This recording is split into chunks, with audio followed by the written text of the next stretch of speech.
For the record, folks, Paystee just made a Jew joke. I made a fat, bald, and greasy send joke. Send your hate tweets to him. I happen to like Paul Heyman and Bill Goldberg. I also like Scotty Goldman.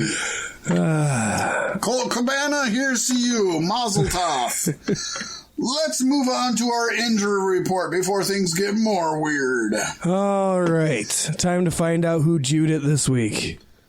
Oh, my God, Paystee! Well, Paystee, this is actually really bad, really somber, and even though I'm not a big fan wrestling-wise of this person, I really got a sinking feeling in my stomach when I found this out, and I didn't like to have to write it out, but here it is, and I'm going to say it. While getting a medical examination, actually for her WWE return, Nikki Bella discovered that she has a herniated disc above where she had neck surgery back in 2016 and inflammation around the metal in her neck. Now, that's bad, and that would postpone any comeback that she had coming. But Paystee, it gets worse yet. Doctors actually discovered a cyst on her brain. 100%, this spells the end of her in-ring career. She will never wrestle again. Yeah, that's pretty rough. You never want to see anything like this happen to anybody, but you don't want to see anybody's career taken away from them. If their career's taken away from them because of something they do, that's fine. That happens. It sucks, but it happens. I mean, I never wanted to see her in a WWE ring again, but I don't want her to be injured either. I just want her to stay away. I didn't want a doctor to tell her that. I wanted her or Vince to tell her that. Well, maybe now she'll Daniel Bryan through it. No, probably not. This sucks. Yeah. This sucks. Again, we've never bullshitted you here at Beef Sticks Podcast. Like you just said, none of us were looking forward to seeing her in the ring again. But I don't like that she doesn't have that choice or that Vince doesn't have the choice. No, and anything wrong with your brain is really, really scary. Oh, just ask Paystee. Yeah. There's a lot wrong with me. Kill the Jews! What?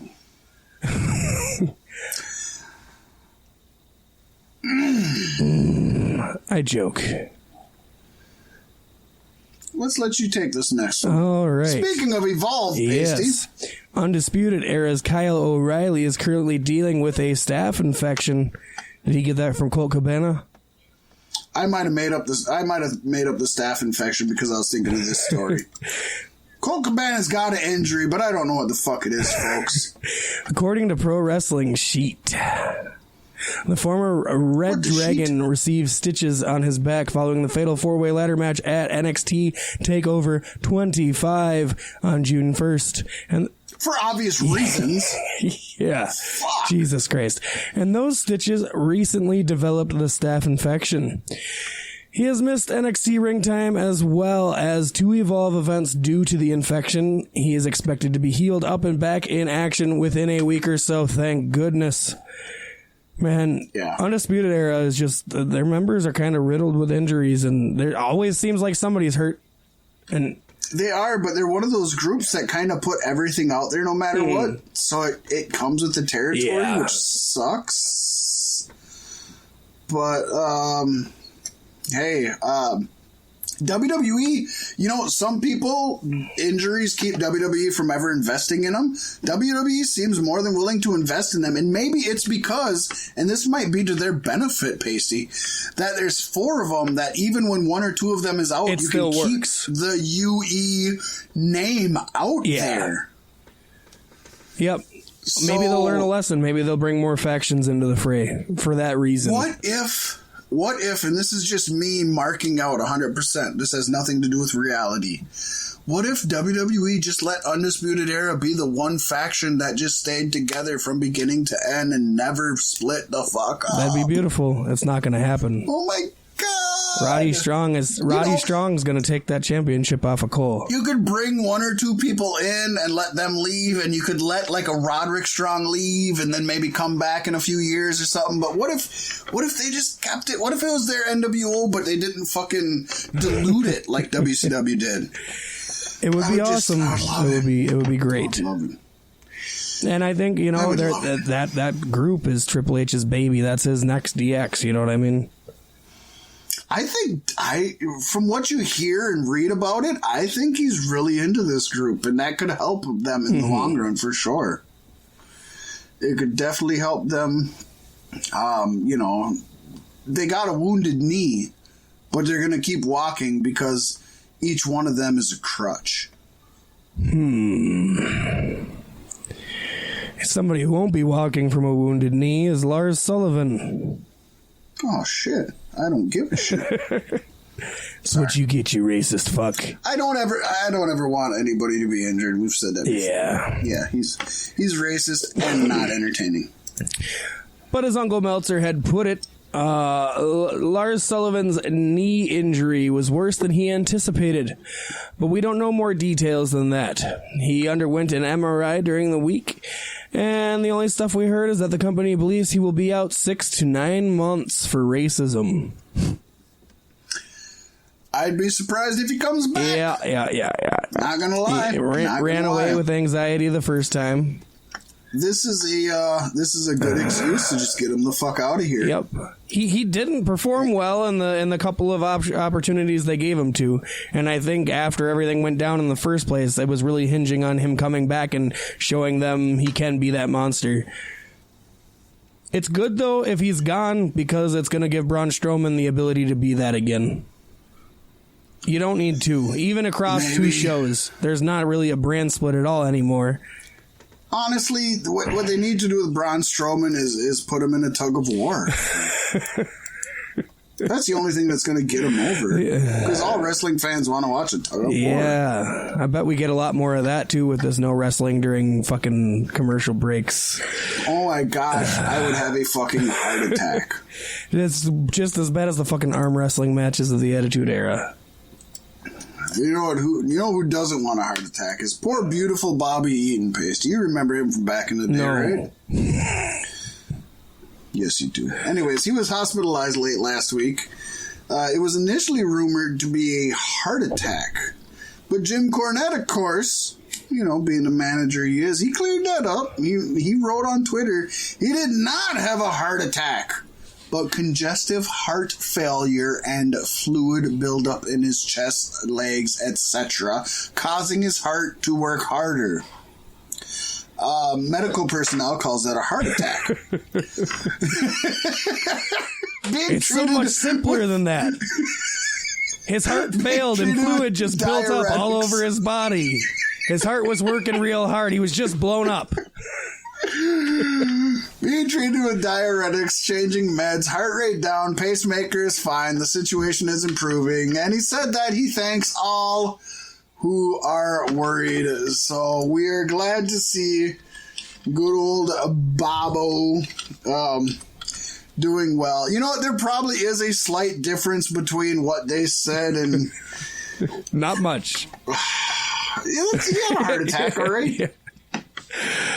Go home, Cornette. Good old Bobby Eaton, you know, folks, you know him from the Midnight Express, one of the greatest tag teams of ever. And, of course, Jim Cornette, he's family to them. Those guys worked together decades and spent more time together than most families or wives and husbands ever do. So, we love him. We love beautiful Bobby Eaton. He's an amazing talent. I can't say enough about him, honestly. But it's a fucking heart attack, Cornette. Shut the fuck up. Yeah.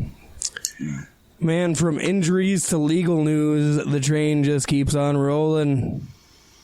Rolling off the rails of a crazy train. And it's the moment we've all been waiting for, folks. Oh my gosh. According to PW Insider, Phil Brooks, CM Punk, as some might know him, has filed a countersuit against Scott Colton, a.k.a. Colt Cabana. This story never ends. So it's the lawsuit that never ends, and it goes on, my friends. Some people started suing, not knowing what for. Knowing what it was. And they'll continue suing just forever just because CM Punk's a dick. Chicago-made Punk. I hope he never joins AEW. Can we be unanimous in saying, of all the people that we hope joins AEW, let's fucking hope Punk never fucking joins AEW. I can't do that. I'm okay with him making a one-off. I will say that. I'll go out and say I'm okay with him making a one-off.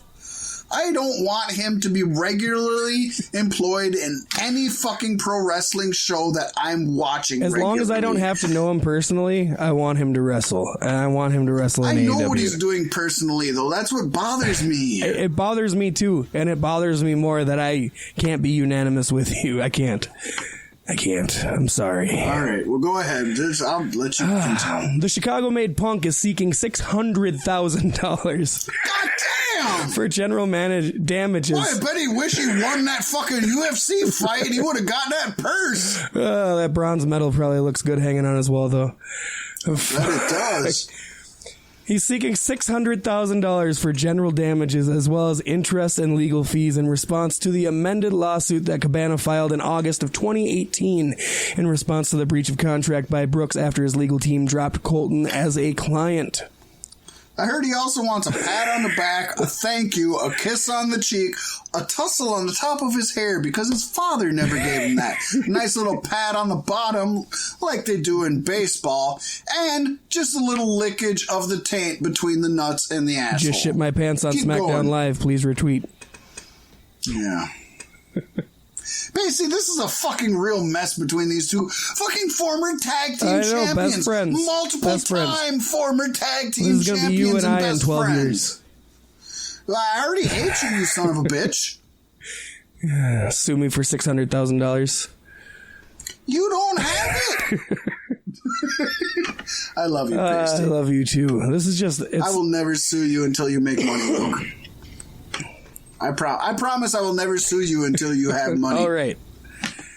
I'm putting that out. I'm putting that out there on beef sticks right now. All of Cloud style. I will not sue Paystee until he has money. Okay. And then I'm going for everything I can fucking get. So this is just a little history on the whole spiel. But in 2015, Dr. Chris Amon sued Punk and Cabana for comments that Punk made on Cabana's podcast, where Punk said, among other claims, that Amon misdiagnosed an MRSA staph infection as a fatty deposit. Come on, we know CM Punk doesn't got no body fat.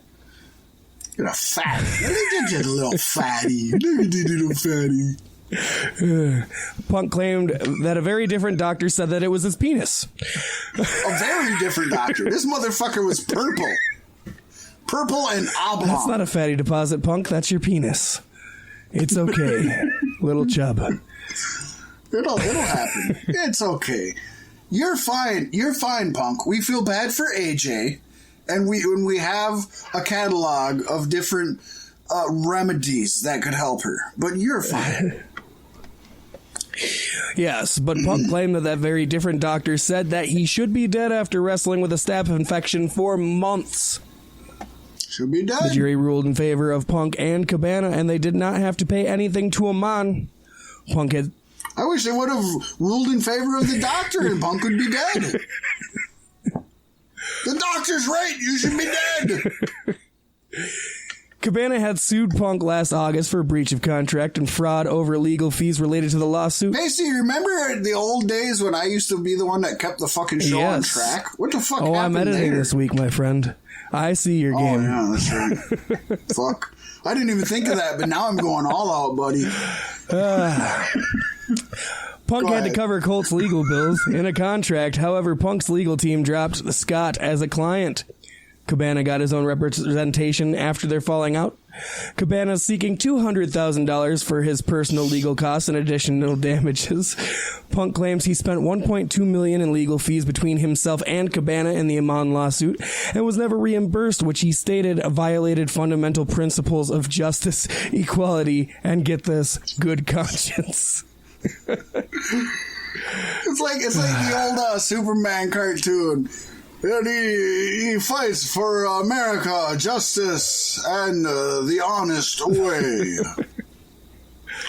Yeah. And that had breached their contract. Punk also noted that the podcast with Cabana was immensely popular. However, he never received any compensation for it. Good luck with that, Punk. Poor guy. We've been trying for years.